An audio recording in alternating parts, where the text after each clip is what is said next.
welcome back to episode 101. What? Yeah, we're still doing this. That's right. This is someone's room 101 here. You can't stop us with your whole not caring. Fuck you. No, but to open up this episode, it has been a pretty brutal week. We did want to take some time to properly give our thoughts to the families of some who have lost some loved ones kind of in the limelight this week. It's been some rough news coming out. We're going to start off by talking a few words about Roger Moore, legendary Bond actor, passed away at, I believe, was at the age of 89. Jesus. Yeah, he was 89 years old. He had starred in 7 James Bond films in the leading role. He passed away in Switzerland following a brief stint with cancer. You are more inclined with like the original James Bond than I. Didn't you just recently this week watch one after hearing the news? Yeah, For Your Eyes Only. I watched. Hulu has a bunch, but they're about to expire soon. I'm not sure when, but. Yeah, he wasn't my Bond, but I still enjoyed watching those. Still a big part of my childhood. So I was pretty sad to hear that. But like I said, 89 is not a bad run, man. I really encourage anyone who has access to Twitter, go on and search around on there for the story. I forget who had posted it, but a guy basically talked about this anecdote where he had met Roger Moore when he was like 7 years old, and he was with his dad, right? Mm-hmm. And he's a little kid, and he sees James Bond. He doesn't see him as an actor. He sees James Bond. Right. And they see him out in public. So he asks his dad to go and get him his autograph. So the dad goes over and he says, "My son says you're James Bond. Can I get your autograph, please, for their plane ticket or something they had on them at the time?" And he signs it Roger Moore. Well, the dad takes it back to the kid, and he's like, "He signed his name wrong. His name's James Bond." So the dad. This is back where this was a point in time where James Bond wasn't as to a person at that age back in the late 70s, early 80s. It's feasible for them to not know who James Bond is. Right. So he goes back over. He's like, "So my son says you signed your name incorrectly. He says you're supposed to assign it James Bond." And then the story says that Roger Moore kind of shrugged it off. And then he said that Roger Moore went down on one knee and whispered in his ear. He said, "Of course, I'm going to sign that as Roger Moore, because what if one of these people around us works for Blofeld?" Right. And then the same guy, he said he had another anecdote where he had met Roger Moore in his 30s, right? Uh-huh. And he went up to him and he mentioned the story. Kind of like the whole, do you remember meeting me as a little kid? This funny story that had happened a long time ago. Like, no, I'm sorry, I just don't remember it. And then he said they had finished the interview and everything, and he said he ran into him in one of the hallways later on in the building they were in, and he said, "Of course, I'm going to say I didn't remember you.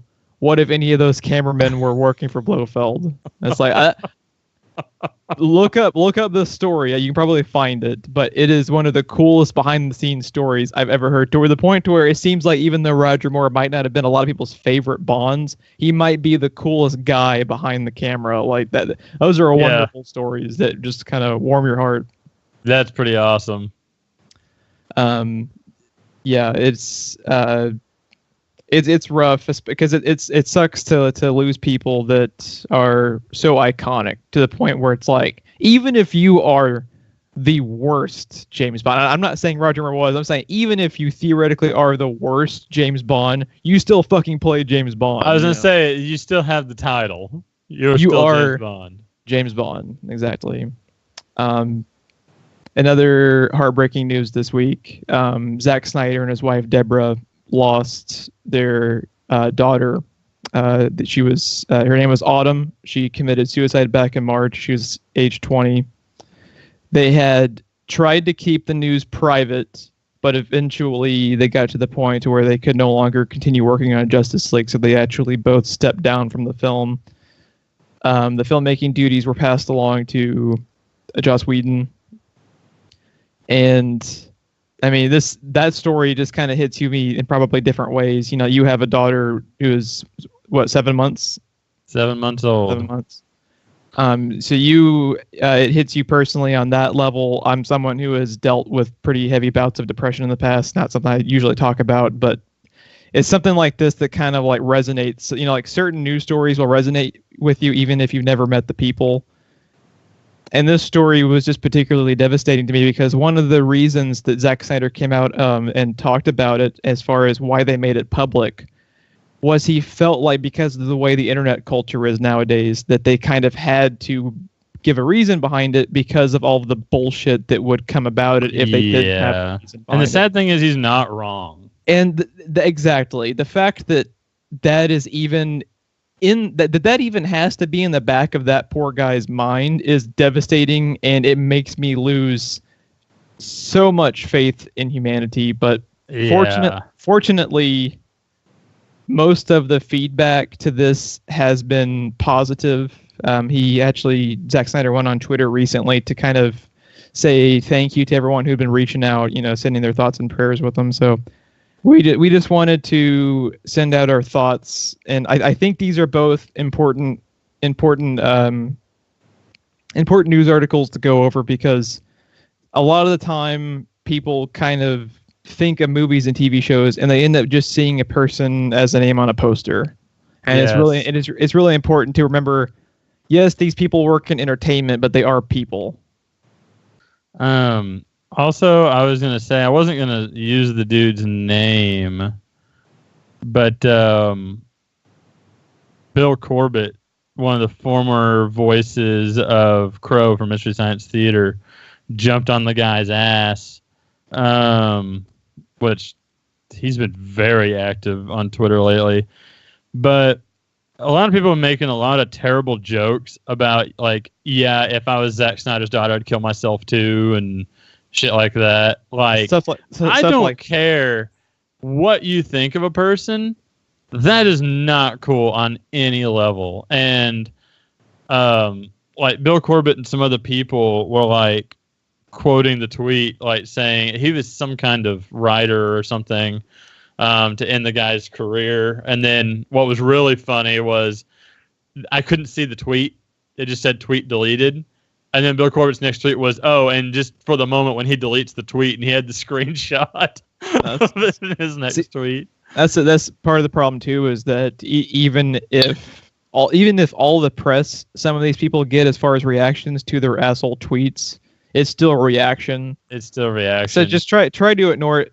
I mean, I know it's hard, but try to focus on the positive, which it sounds like what their family's been doing with how Zack Snyder was responding to it. I've never been so disgusted at humanity as seeing all the tweets about Zack Snyder's family. This week has been terrible for that. Like, as cold-hearted of a bastard as I am, I was just like, what the fuck is wrong with you? Because it's just one of those things where people... I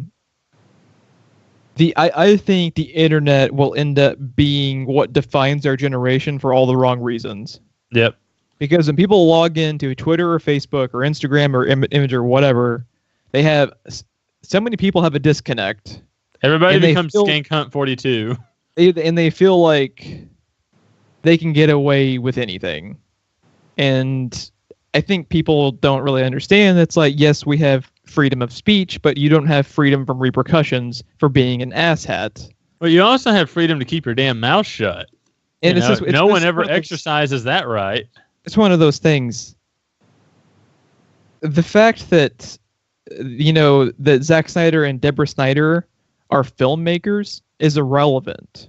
Connect with them for being human beings and for being parents. Yeah, I mean, I don't care who the person is. I don't care how much I hate people. There are some people that I loathe. I don't wish that on anyone, and I'm not going to make jokes about it. Exactly. I did want to give a quick shout out. Zach and Deborah talked about how their daughter Autumn was really, really into writing. They said that she had completed a first-person sci-fi fantasy novel, and they're considering at some point getting it published and then donating all of the proceeds to a charity, presumably kind of like a suicide awareness charity, I would imagine. I would imagine. But regardless of where the charity ends up going to, if that does get released, please go and check it out. And also too, I've seen a lot of reactions to that story this week as far as people.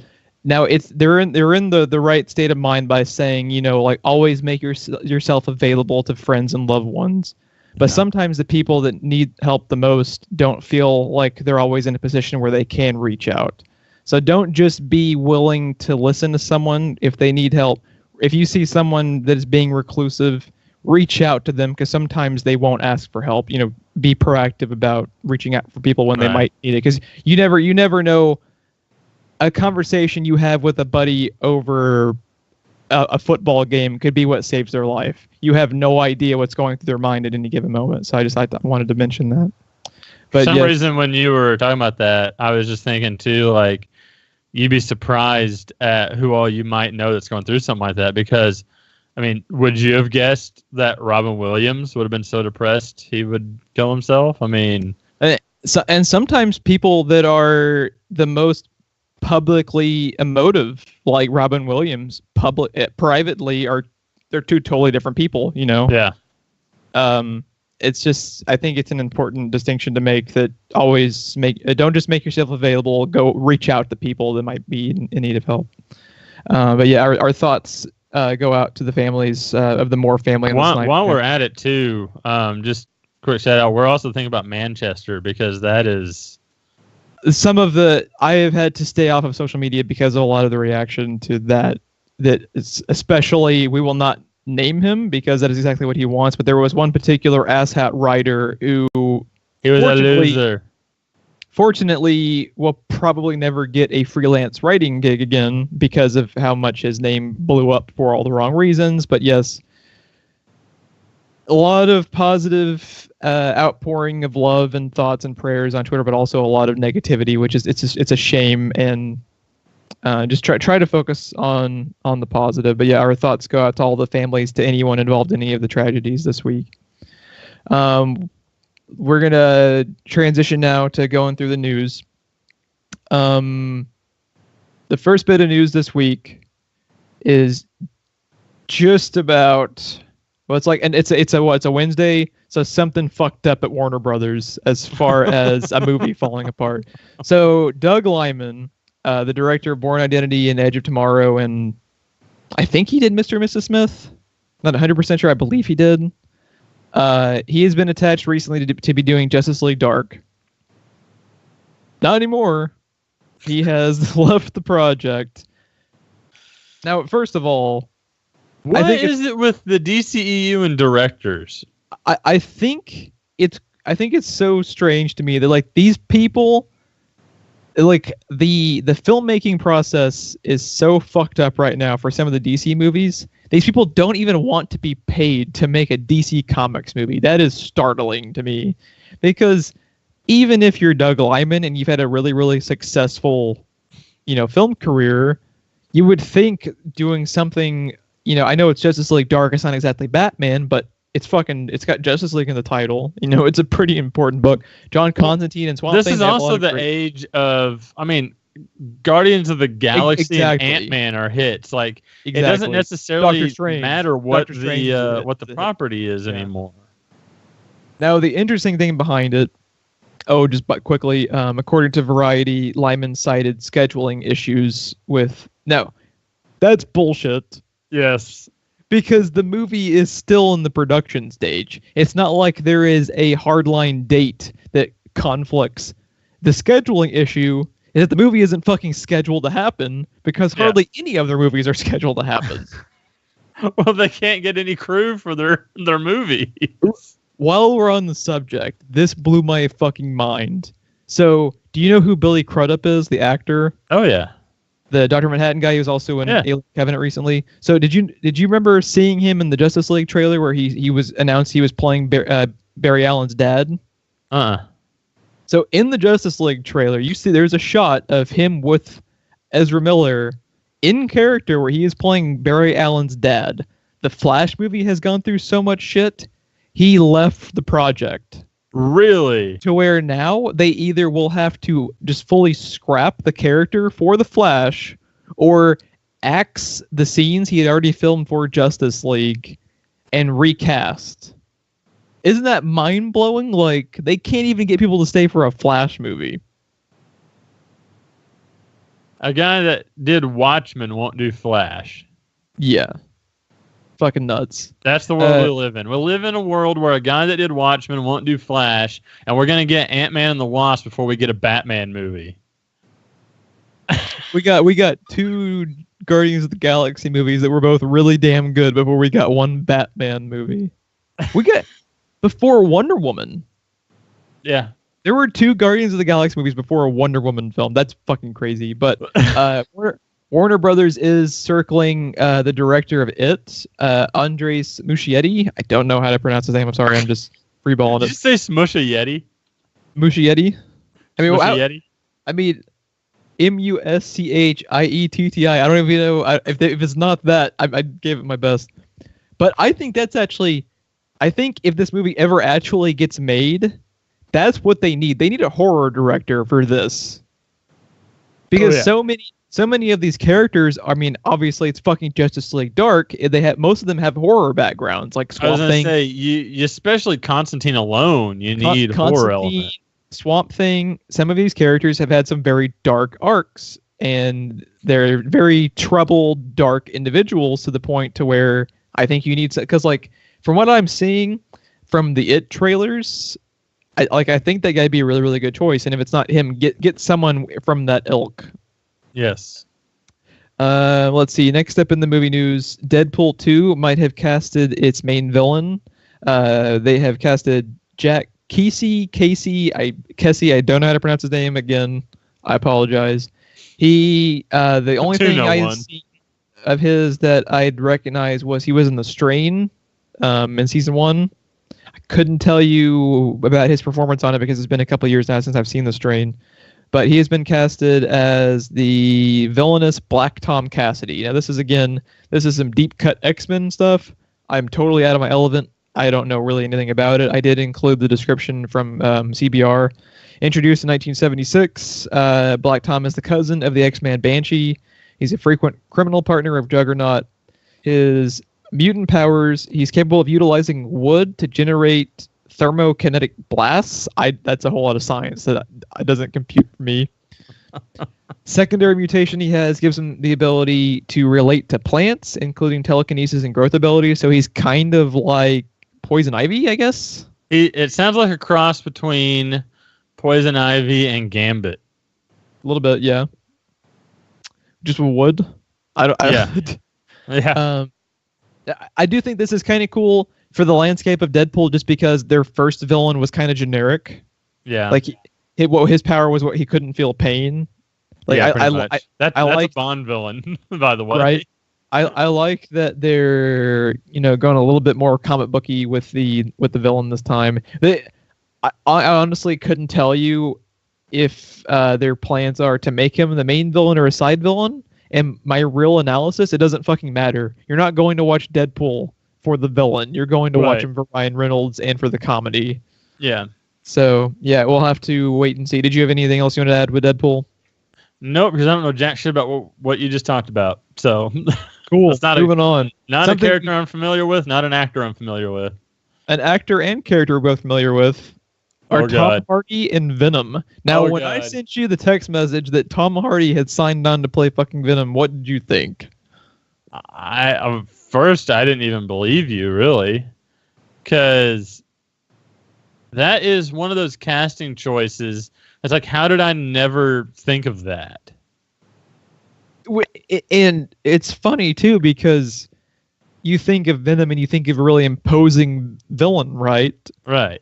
And when he's fucking Bane, what is he? He's an imposing comic book villain, yet it never clicked for me either. But yeah, I love the picture that he put out too with the Sony Pictures announcement on Twitter. It's like a close-up of him in his Venom t-shirt. Apparently, I found this out while doing research for it.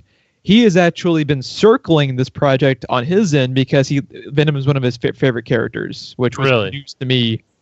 But that's why he has... Well, he's living the dream then, because he's supposed to have a big stack of Punisher comics under his bed, too.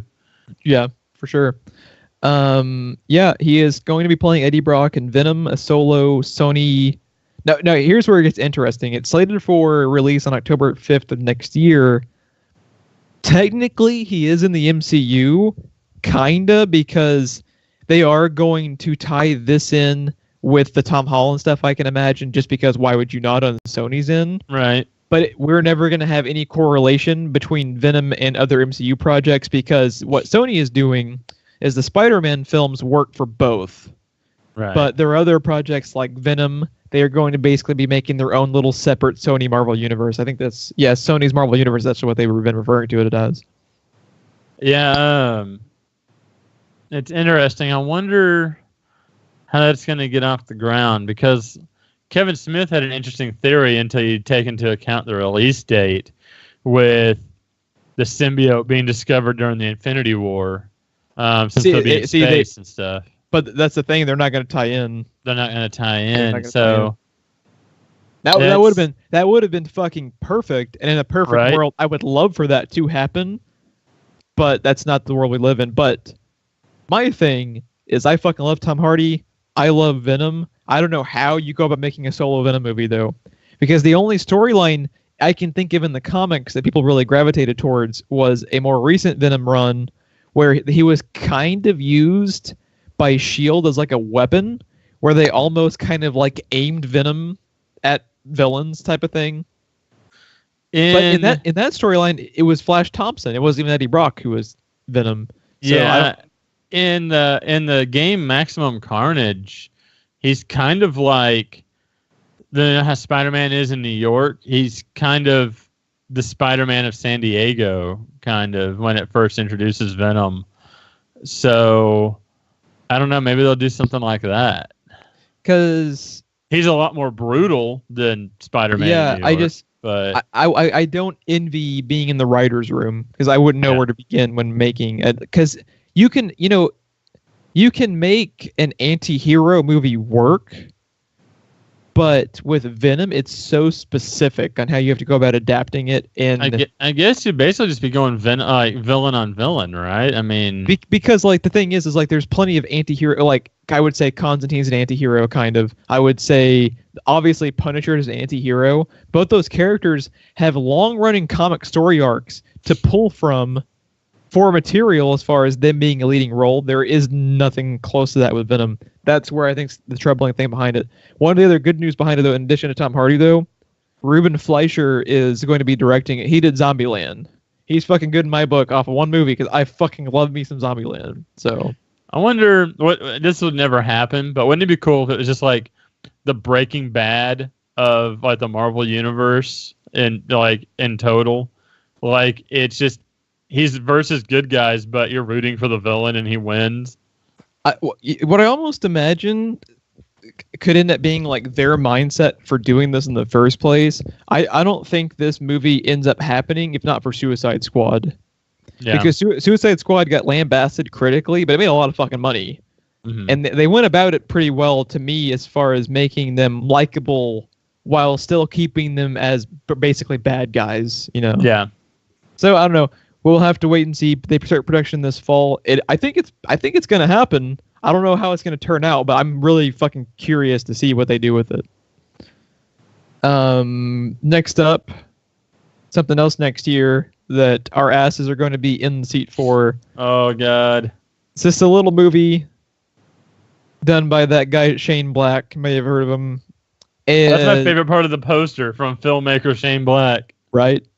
So at the licensing expo, there was a new poster for Shane Black's Predator, which was so cool. It's like the fucking poster. I Google it, so you know what we're talking about. It says, by filmmaker Shane Black, The Predator, and then the quote where "you are one beautiful motherfucker," and then they have it all symboled out for the curse word. But yeah, that is a great poster that showed me jack shit. Yes, love it. Yeah, you can already tell just by the two words, The Predator, that they're on the right track, because it's the heat vision. Yep. So here's my question. We don't know jack shit about this movie yet, except for the cast photos and stuff. Is it basically rebooting Predator kind of in the way that Prometheus kind of rebooted Alien? That's what I imagine. They have been so tight-lipped about this. I don't think we know anything for sure as of this moment. I would imagine we'll be getting, since they just started filming a couple weeks ago, I would imagine we'll be getting a teaser at Comic-Con. I'm hoping. So I think we'll have more to talk about. And this is going to be one of those things, too, that it's like, I don't need any trailers for my ass to be there, but I don't think I can stop myself from watching them. Oh, yeah, I'm watching the fuck out of it, dude. Because, dude, Shane Black, man, it's going to be so good. Which is what, did you actually know Shane Black starred? Well, quote unquote, Shane Black was actually an actor in the original Predator. He's one of the dudes with them at the very beginning.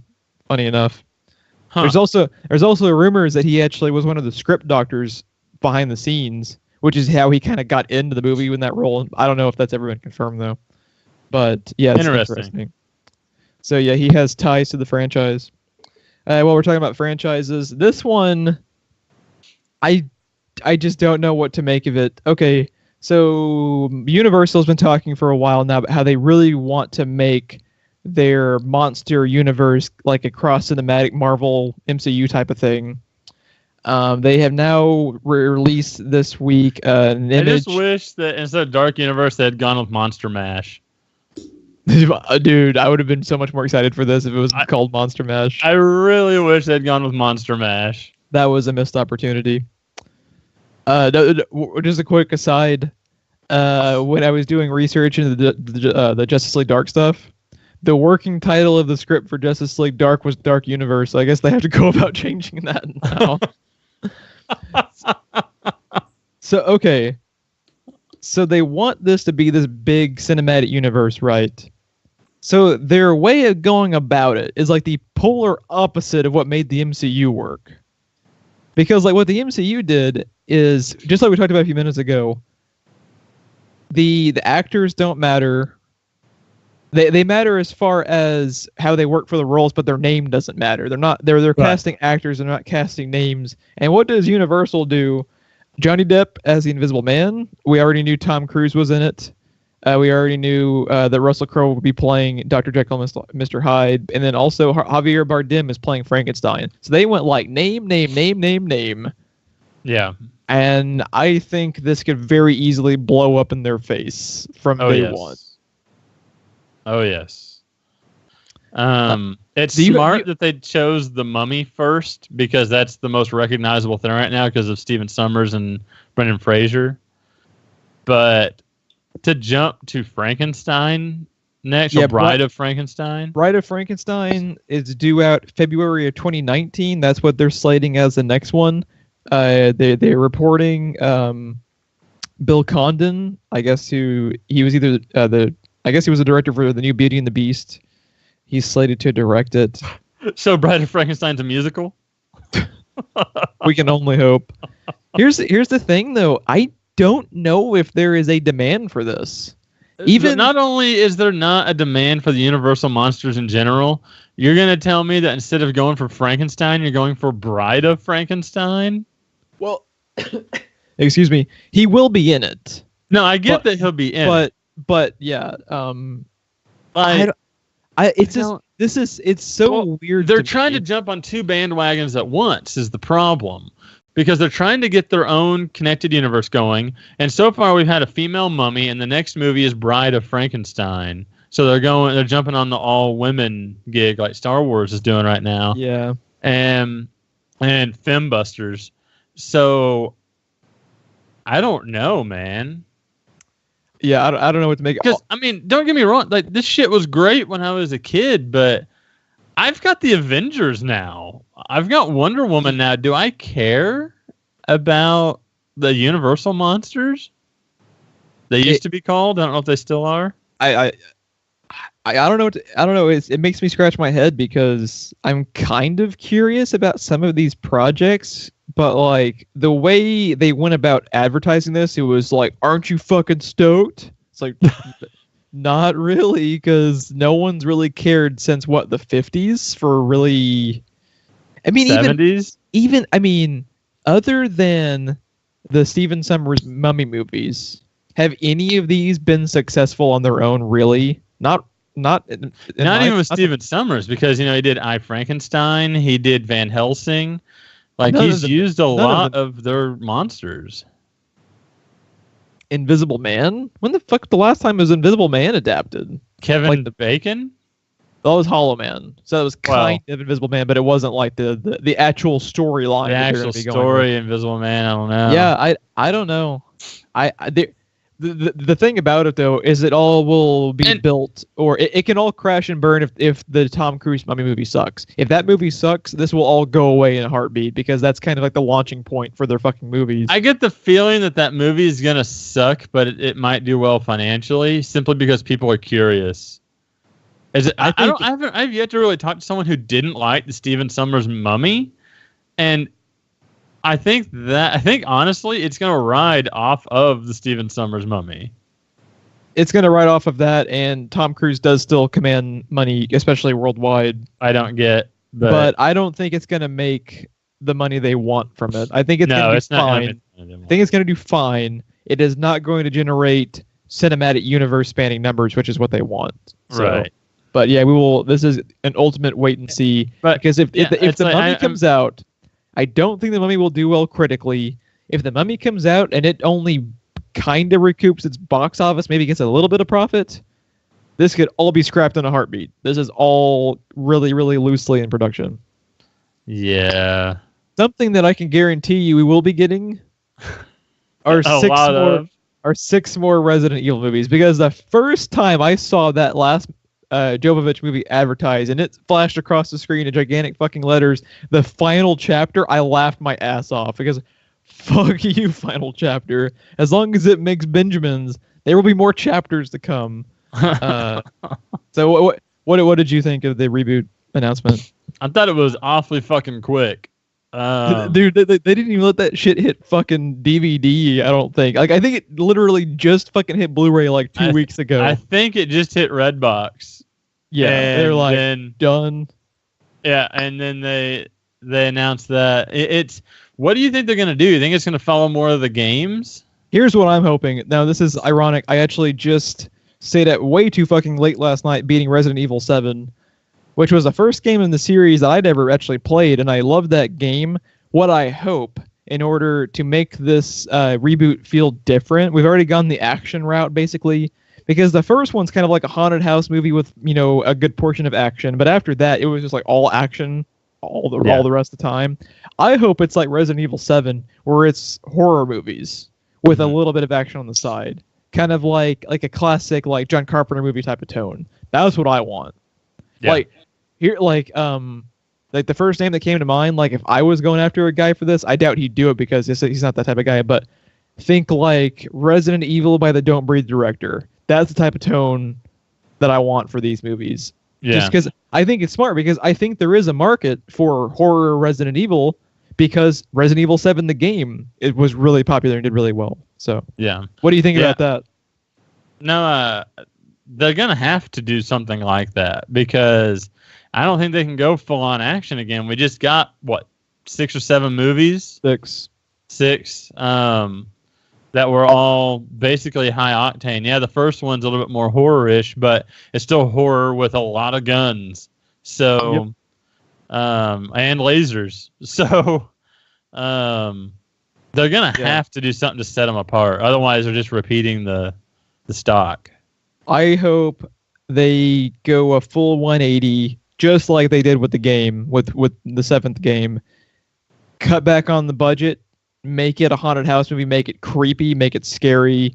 See, take that's one thing that I hope, which is not going to happen, is that it does have a lower budget, because it forces them to be creative. Number one, just like with Don't Breathe, like we talked about, like they made that movie for like $20, dude. And it's I all didn't just breathe the entire movie. And it's all just talent shown through filmmaking. Yeah. And doesn't the game all take place inside a house, just like Don't Breathe? Resident Evil 7 all takes place on one kind of like a plantation, like a group of houses type of thing. Yeah. But yeah, you could easily do make it claustrophobic. That will only help you in making that movie. Right. So Now, this is all logical steps to take, which means what's going to happen is it's going to be, oh, you liked action. Here is even more action. And then Sunday.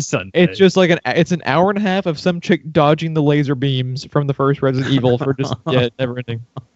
Which now that I mentioned, I actually would watch that, but yeah, that's beside the point. All right, another franchise that is getting a little bit of a reformatting. This kind of blew my mind. Yeah, this is odd. So Uncharted has been in development hell as far as the film adaptation for a while, which makes me fucking sad because, like, dude, it is already a fucking movie. Just cut it down from a 10-hour storyline to a fucking 2-hour storyline and put the shit in the theater, and I will go and watch it. It is not rocket science. Honestly, this movie's been in development hell for so long, it's really going to depend on Tomb Raider. If Tomb Raider is a success, I think this movie will happen. If Tomb Raider bombs for any reason, not even that if it's a good or bad movie, if it just bombs for any reason at all, I'm not so sure this movie's even happening. I think even if Tomb Raider lights the world on fire, I'm not convinced any game adaptation is actually happening because of the bouts. Last of Us? Are you shitting me? We can't get a last. There's the Last of Us movie at one point with Sam Raimi and Macy Williams attached, and we couldn't get that greenlit. Like, are you fucking kidding me? Yeah. So Uncharted, the rights are owned by Sony, and apparently they are so enamored with Tom Holland, they were completely reformatting Uncharted in order to basically work around Tom Holland. They're going the route of the third Uncharted game, where the game starts out with Nathan Drake as a teenager, and it's basically the story of him meeting Sully, and that is going to be the adventures of young Nathan Drake. Yeah, it's basically going to be the adventure, like the young Indiana Jones type of situation for it. Which, if you want to mess with a group of people who love to complain, fuck with the video game adaptation, because good God, people are not happy about this. They're I like, can imagine. You take your. I get the idea. Because on the one hand, you're getting your Uncharted movie, but on the other hand, you're not messing with the games. But that's not what the audience wants. They want the game. I don't hate the idea, but it just is odd to me. It seems to me like they tried to have their cake and eat it too. Yeah, I see what you're saying. But it's... at the very least... And just like we're talking about the Universal monsters... Tom Holland's name is already everywhere. He hasn't even started his own movie yet. So this is great news for the Spider-Man movie. If they are like, right, fuck what we got, get that kid in more movies. I think it's gonna be. I think it's gonna be a great movie, and I think he's going to be great in it, even more so than the little bit we got to see from Civil War. I get that this is becoming typecasting for him, but I still say Chris Pratt is probably your best choice for Nathan Drake. But the thing is, I think his Jurassic World role is too close. He even is kind of dressed like fucking. I was gonna say he's even dressed like Nathan Drake in that. Yeah. That was when I first saw him in Jurassic World. I was like, oh, they should totally get him for Uncharted. And I get that Star-Lord and Jurassic World and even a little bit his character from Magnificent Seven and Nathan Drake are all really close. He is always the roguish, charming, funny badass. Right, but he's so good at it. He's so good at it, you don't care. All I care about is if Bruce Campbell is Sullivan. That's all I care about. That's all I want. Right. Just give me that one, because Sully can be old. You know, it's fine. Yeah. Well, I don't know. I mean, I'd still watch the shit out of it. I don't think it's ever going to happen. I still don't think these movies are going to happen.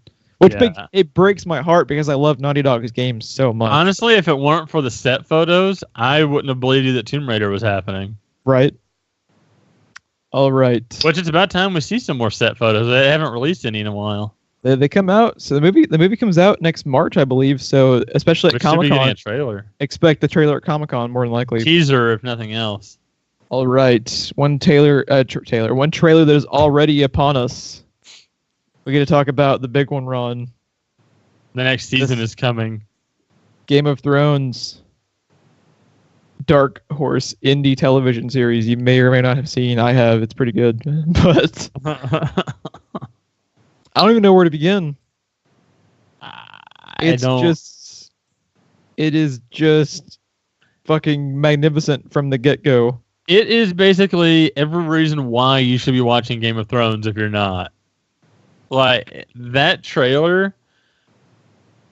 There is so much stuff I didn't want to see, and I'm happy I did. Like, I actually thought they did a pretty good job. That you get some imagery that you might no context, but you don't have any plot context really. I mean, the plot's already kind of a given. We know what's going on, and we know what the gist of it is. And Tyrion standing on the edge of the cliff, and all the dragons. With the dragons. Like, oh.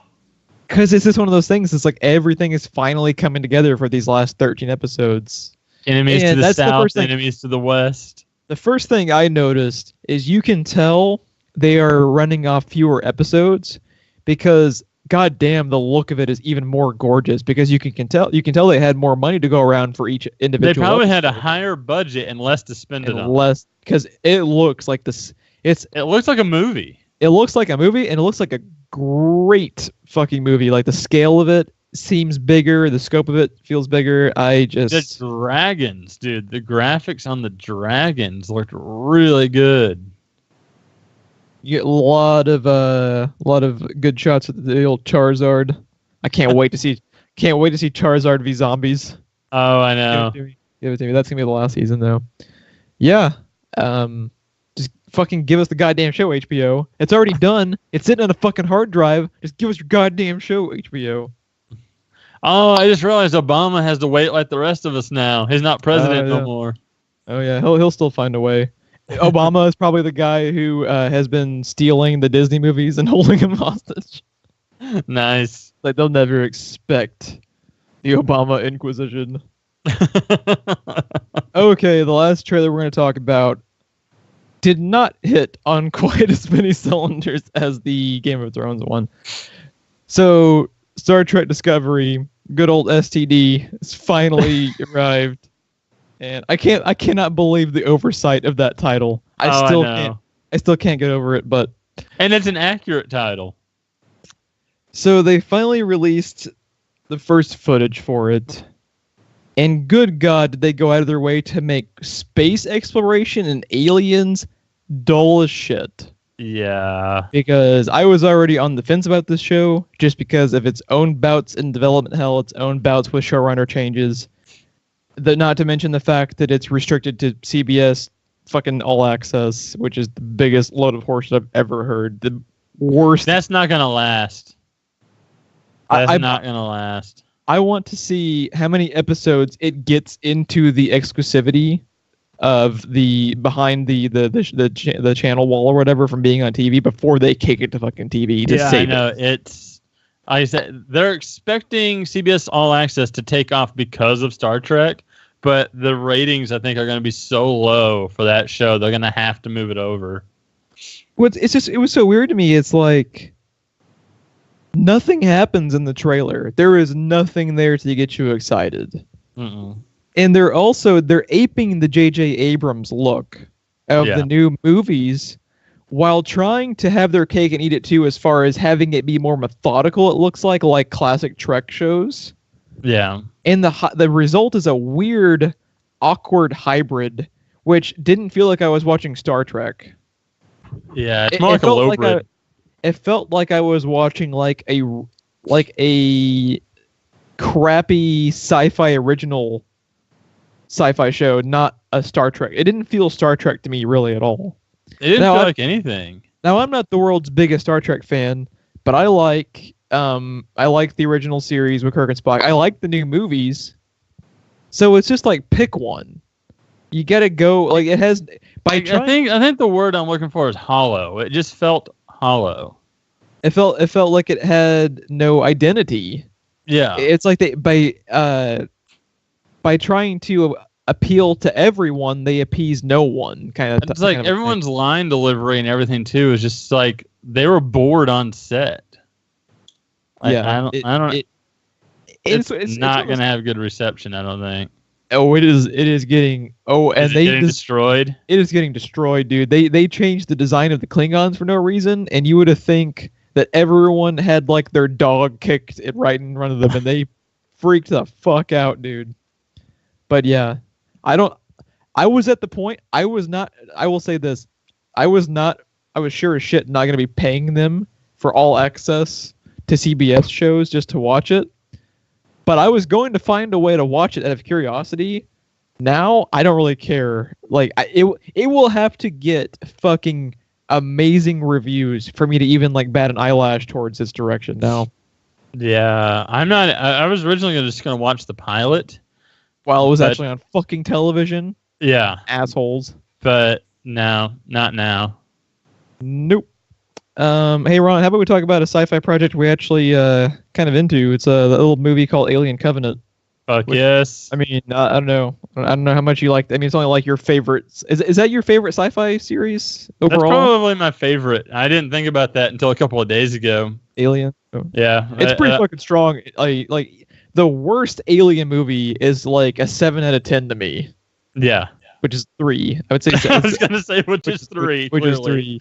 But could you give me a quick time check, by the way? 45. 45. Cool. Perfect. We have just enough time to talk some Alien Covenant. Okay.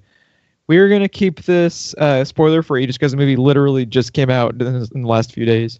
So, Ron, what was your initial spoiler-free reaction to Ridley Scott's newest entry into the Alien franchise?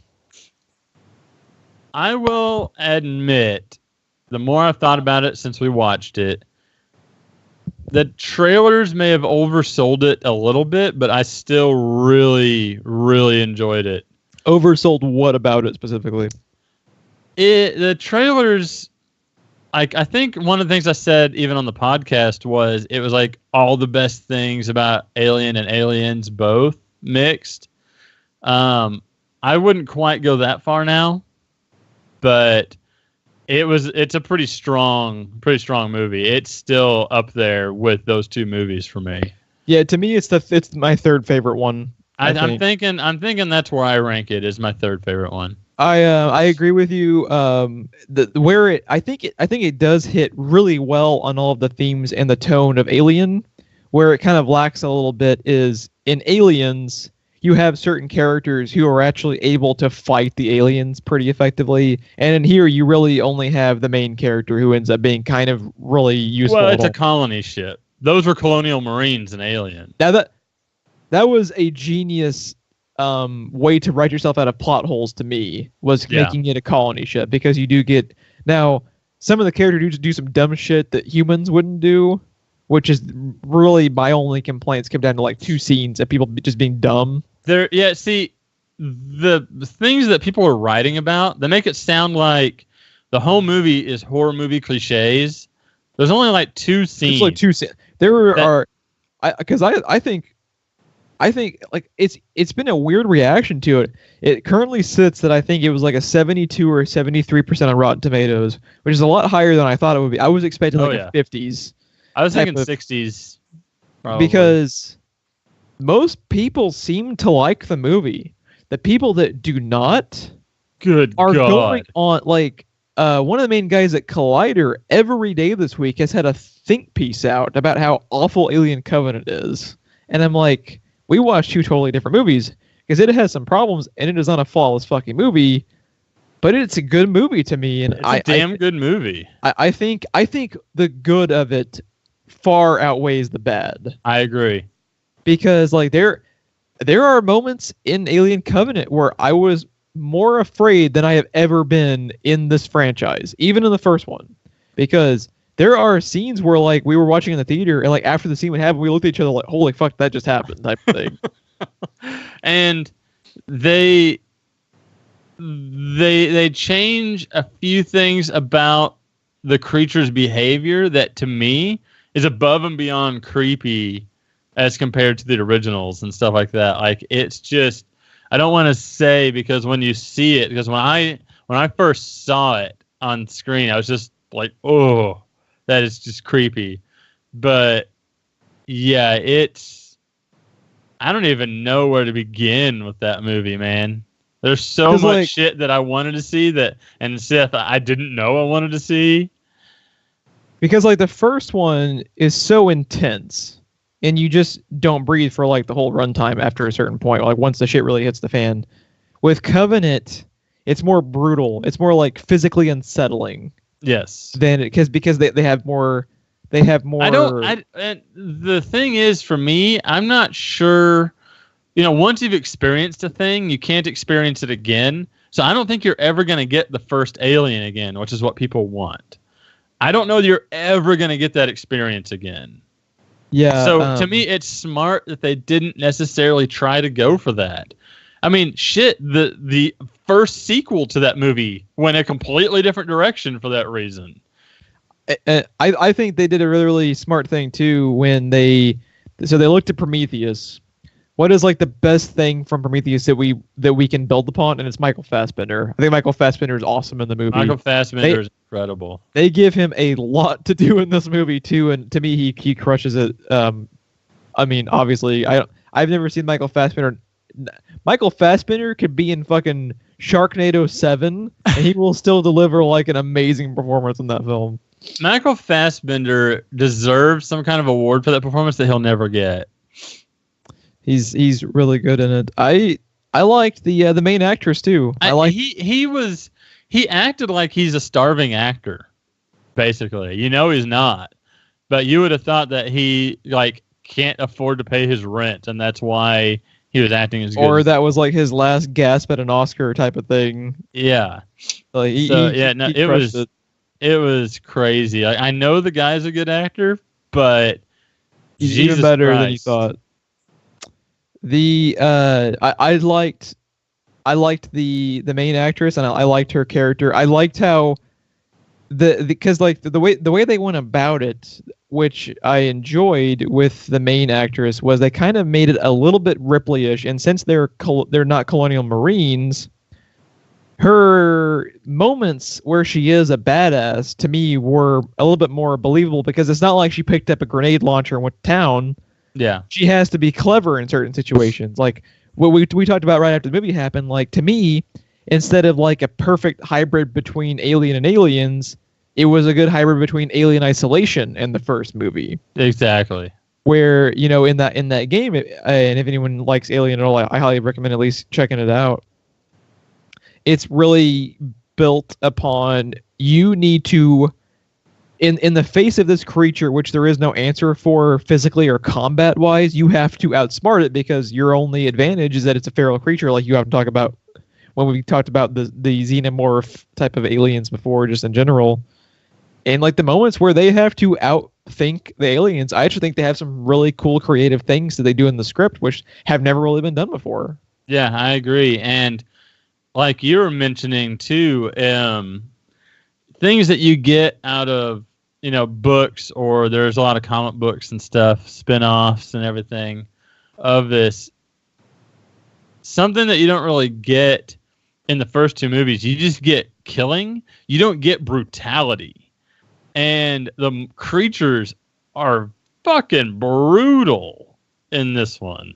The new creature that they have, which I think we can talk about it because they basically lambasted it all over the promos and everything. The Spineburster dude.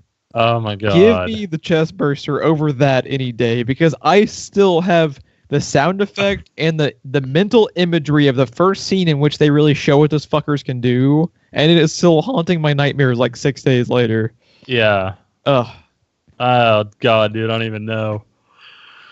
Yeah. Another thing that they show in a lot of the trailers is the white version of the xenomorph. That was interesting because it's like an odd cross of the xenomorph and the one at the end of Prometheus. And it's the one, oddly enough, I think we get most of the brutality from. It's good old xenomorph killing from the black xenomorph on. Were there any aspects about how the movie kind of operates as a soft reboot? Because Prometheus, when you think back on it, could almost not even be involved at all. It Right. could be its own separate thing. Were there any instances in which they are trying to kind of mesh Prometheus with Alien and make it work for a soft reboot? Was there anything that didn't click for you? Being the fan that I am of the original movie, knowing as much about its origin as we do kind of detracts for me a little bit. I could see that. Because, like you and I talk about all the time, the aspect of your villain or your creature being a force of nature. Leave as much to the unknown as possible, and you will benefit from it. Yes, that part. But at the same time, I don't think that they took that aspect too far. I think they just took that aspect a little bit too far for my personal taste. I think they walked a fine line of creating too much of an origin and leaving it ambiguous enough, and I think they did that pretty well. My thing with it is, like I said, to be completely fair, I think they did it well. It's just a little bit too much for my taste. Pretty much. It's a nitpick. Anything I have wrong with that movie is a nitpick. I agree. I think anything that I really have an issue with it, I don't.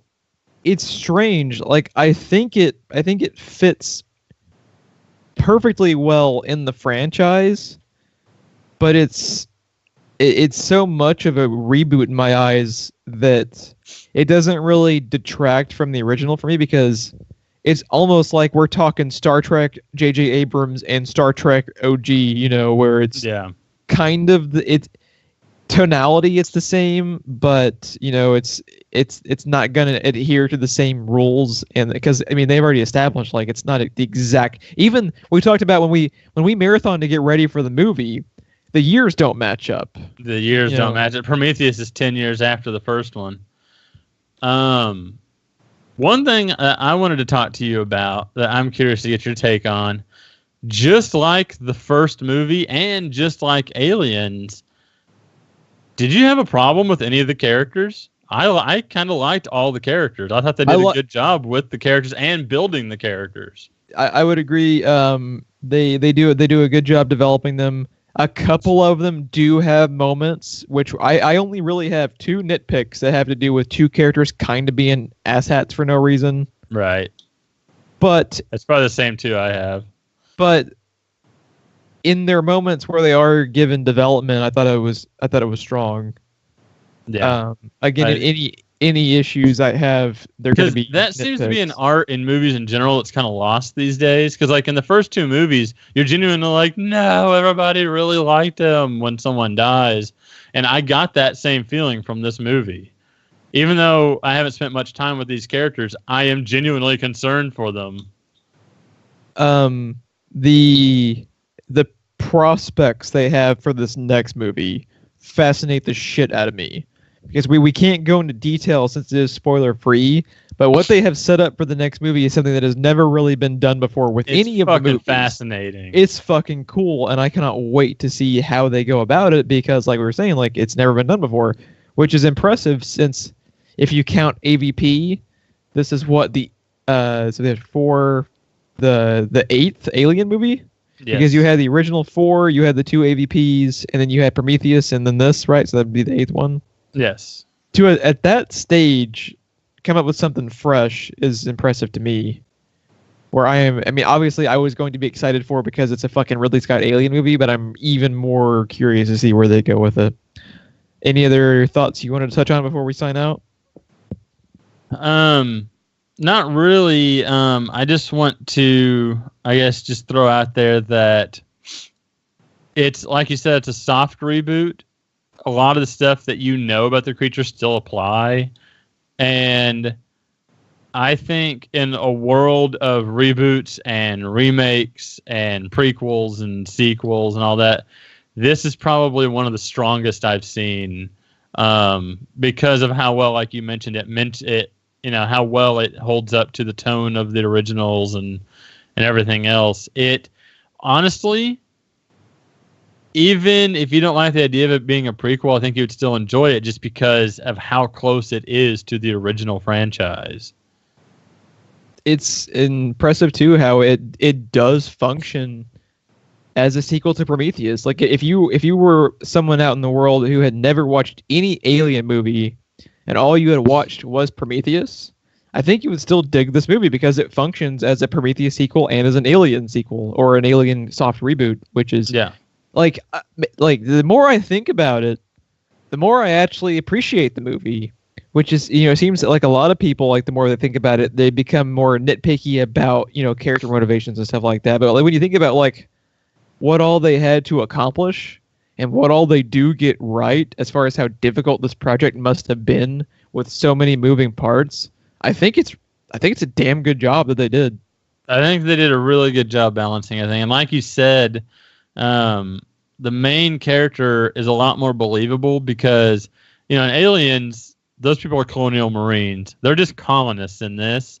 And Ripley just flew a mining ship. I mean, she wasn't a colonial marine or anything like that. And look at the badassery that she did. While it's awesome and it makes for good movies, it's not necessarily as believable as this character was. Yeah, that's how I saw it.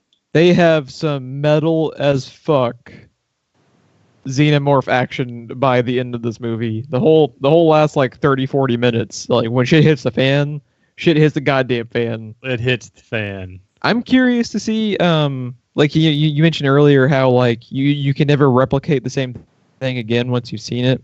I would be curious to see how well this movie holds up for repeat viewings, because a lot of what I appreciate about it is, especially from like a writer's mentality, like what all went into developing it and what all they got right. But a lot of it is tied into how visceral it is. Yeah. And it's not going to be as visceral the second time, and it's not going to be quite as visceral when you're watching it at home on Blu-ray as opposed to being in the dark theater, watching it opening night when you're all amped up for it. So I think it'll be really fascinating to see if, when we watch it a second time, if it falls lower in our ranking, where it falls within our ranks, because that's when you really, like when you and I watch Alien or Aliens, whether you're watching it for the first time or the 50th time, they are both timeless fucking masterpieces as far as I'm concerned. And they still get us. They still jump scare you and me every once in a while.